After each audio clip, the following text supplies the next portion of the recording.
Baik, Assalamualaikum warahmatullahi wabarakatuh. Baik kawan-kawan mahasiswa, kesempatan kali ini kita akan membahas tentang UMKM dan koperasi. Baik, langsung saja. Untuk pembahasan pertama kita bahas yang disingkat dengan UMKM. UMKM itu kepanjangannya adalah usaha mikro, kecil, dan menengah. Baik, apa ini usaha UMKM ini? Usaha UMKM ini adalah usaha pribadi ataupun kelompok, yang dimana usaha yang dikatakan usaha kecil dan menengah ini itu dikategorikan yang dimana omsetnya itu 300 juta per tahun kurang lebihnya. Ya, ciri-ciri untuk usaha UMKM ini, yang pertama, tidak memiliki pembukuan. Biasanya sebagian besarnya. Berikutnya, tidak memiliki teknologi yang begitu canggih. Adapun yang canggih itu hanya sebatas semi-semi modern. Ya, selanjutnya adalah kurang memiliki akses ke bank. Maksudnya bagaimana? Terkadang usaha kecil itu tidak memiliki izin, atau usaha kecil itu tidak memiliki pembukuan, yang dimana itu yang dibutuhkan perusahaan perbankan untuk memberikan bantuan kredit. Secara ilustrasi, banyak usaha kecil dan menengah itu yang tidak mendapatkan kredit dari perbankan karena kurangnya dari sisi persyaratan administrasinya.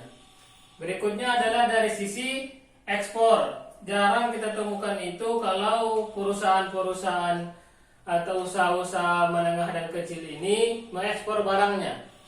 Bukan sama sekali tidak ada pun dia, tetapi itu kecil kemungkinannya ataupun jarang kita temukan. Oke, selanjutnya bagaimana yang disebutkan dengan usaha menengah dan kecil ini? Salah satu ciri-cirinya adalah usaha ini adalah usaha yang sangat membantu pembangunan nasional. Kenapa? Karena usaha-usaha ini salah satu orang-orang yang mendapat membangun ekonomi bangsa. Dari sisi mana? Setiap ada usaha itu sedikit banyaknya, walaupun hanya sekitar usaha itu, dia akan meningkatkan atau membuka kesempatan kerja bagi masyarakat. Apabila ada kesempatan kerja itu, akan datanglah pemerataan pendapatan. Apa ini pemerataan pendapatan? Pemerataan pendapatan itu adalah semua hak atau setiap jiwa itu memiliki hak yang sama untuk mendapatkan pendapatan. Maksudnya membuka lapangan pekerjaan, tidak ada yang dibatas-batasi. Kemudian ada 3 jenis usaha yang dalam ilmu ekonomi itu yang sering digunakan untuk skripsi mahasiswa. Sering saya lihat digunakan itu untuk melihat sahamnya kah atau bagaimana kah produksi yang dibahas. 3 jenis usaha ini dalam ekonomi, yang pertama adalah usaha manufaktur. Usaha manufaktur ini adalah usaha yang dimana suatu perusahaan itu mungkin ini sudah di luar UMKM, tapi kenapa ini dibahas? Karena ini salah satu jenis-jenis usaha yang paling sering saya lihat digunakan mahasiswa untuk skripsi. Usaha manufaktur ini adalah usaha yang dimana suatu perusahaan itu memproduksi suatu produk, memproduksi suatu barang, yang dimana proses produksinya itu diselesaikan sampai produk itu bisa dijual kepada konsumen. Itulah yang disebutkan usaha manufaktur. Contohnya apa? Seperti perusahaan rokok, perusahaan kertas, perusahaan pakaian, kain sholat misalkan, kan banyak. Atau pakaian kemeja yang dimana dia memproduksi dari awal sampai dia bisa mendistribusikan ke pasar. Kemudian yang kedua adalah usaha dagang.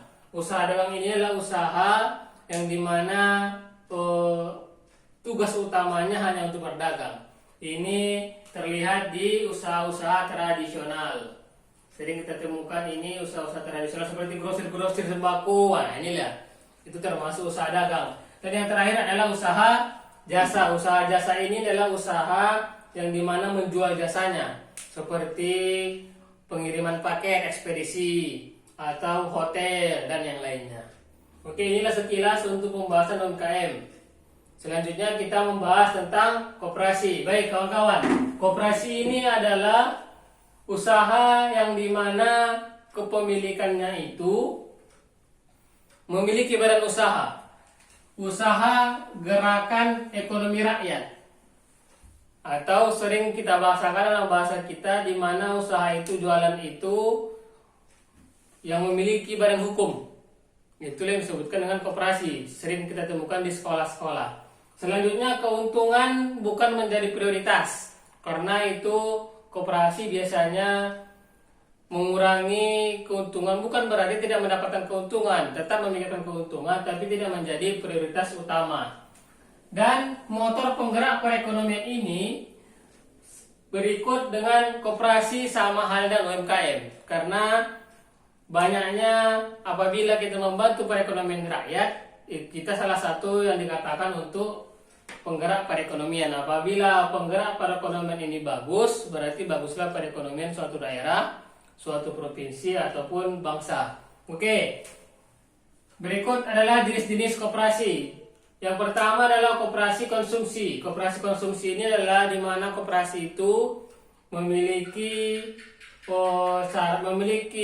pemenuhan kepada anggota-anggota koperasinya, yang dimana itu fokusnya kepada konsumsi. Yang kedua adalah koperasi produksi, yang dimana itu tugas utamanya untuk menyiapkan atau memenuhi bahan-bahan baku atau bahan-bahan setengah jadi yang siap untuk diproduksi. Apabila memperjualbelikan yang seperti itu, disebutkanlah dia sebagai koperasi produksi. Biasanya koperasi ini ada di pabrik. Berikutnya adalah koperasi pemasaran. Koperasi pemasaran ini adalah koperasi yang membantu hasil produksi dari anggota-anggota koperasinya. Terakhir adalah koperasi kredit. Koperasi kredit ini adalah koperasi yang menghimpun dana daripada anggotanya dan sering disebutkan sebagai koperasi simpan pinjam.